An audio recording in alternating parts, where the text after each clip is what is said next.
अर्थव्यवस्था पुन्हा मार्गावर आल्यानं चालू वर्षात भारताचा आर्थिक विकास दर चीनला मागे टाकत पुन्हा अव्वल स्थानी जाणार आहे। पुढील वर्षी तर या दोन्ही देशांच्या विकास दरातील अंतर 1% जास्त होण्याची शक्यता आहे। संयुक्त राष्ट्राच्या वतीने जाहीर करण्यात आलेल्या ताज्या अहवालात ही बाब नमूद करण्यात आली आहे। अहवालानुसार चीन आणि युरोपला आर्थिक संकटाला सामोरं जावं लागणार असं अहवालात सांगण्यात आलं।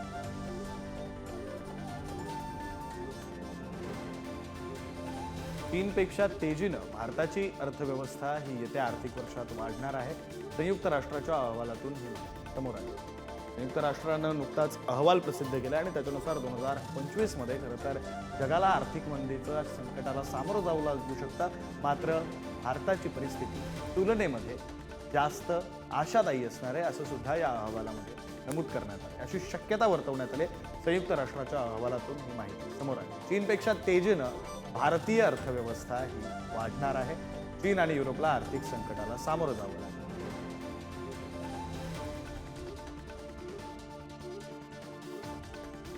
या संदर्भात बोलण्यासाठी आपल्यासोबत डॉक्टर कपिल चंद्रायन सर जोडले गेलेले आहेत। ते स्वतः अर्थतज्ञ आहेत। आपण त्यांच्याशी बोलूया।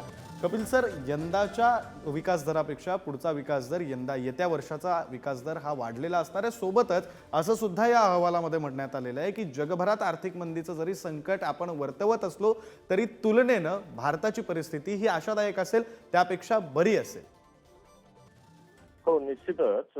ऍक्च्युली IMF किंवा वर्ल्ड इकॉनॉमिक फोरम या विविध आंतरराष्ट्रीय संघटनांनी जो आउटलुक प्रकाशित केलाय 2025 चा, त्यामध्ये असं स्पष्टपणे नमूद करण्यात आलेलं आहे की भारतीय अर्थव्यवस्थेचा विकास दर जरी थोडा मंदावला असला तरी तो जागतिक परिप्रेक्ष्यामध्ये इतर सर्व देशांच्या अर्थव्यवस्थेपेक्षा आपला विकास दर 6.5% जो आहे तो निश्चितपणे मोठ्या प्रमाणात चांगला आहे। जर आपण जागतिक विकास दराचा एकूण विचार केला तर तो 3.3% जगाची अर्थव्यवस्था ग्रो करते, आपण 6.5% करतोय। याला प्रमुख कारण अशी आहेत की भारतीय अर्थव्यवस्था ही एका प्रकारे ग्लोबल स्लोडाऊन जो येतोय त्याच्यापासून मोठ्या प्रमाणात आयसोलेटेड आहे। आपलं डोमेस्टिक मार्केट मोठं आहे। मॅन्युफॅक्चरिंग प्रोडक्शन इंडस्ट्रियल इंडेक्स जो आहे तो आपला बऱ्यापैकी इम्प्रूव्ह होतो आहे। आणि एकूण जगात जी परिस्थिती आहे की रशिया युक्रेन वॉर सुरू आहे, त्याच्यामुळे सप्लाय लाईन्स अफेक्ट झालेल्या आहेत। त्यामुळे या जगांमध्ये या अर्थव्यवस्थांमध्ये प्रॉब्लेम असताना देखील भारतीय अर्थव्यवस्था एक मोठ्या प्रमाणात चांगला परफॉर्मन्स देताना दिसते। बरं, चीनपेक्षा सुद्धा भारताची अर्थव्यवस्था तुलनेनं अधिक प्रमाणात वाढेल, अधिक तेजीनं वाढेल असं बोललं जातंय। दोन्ही देशांचा, दोन्ही व्यापारांचा विचार करायचा झाला दोन्ही देशातील, तर मग काय नेमकी कारणं असतील की भारताची अर्थव्यवस्था जास्त तेजीनं वाढणार आहे?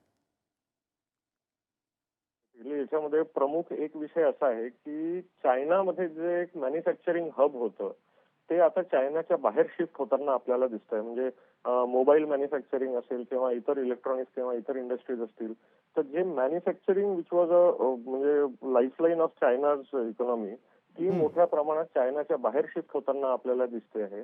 आणि त्यामुळे चायनामध्ये एक प्रकारे चायनीज अर्थव्यवस्थेवर अविश्वासाचं एक सावट जागतिक दर्जावर आपल्याला बघायला मिळतं।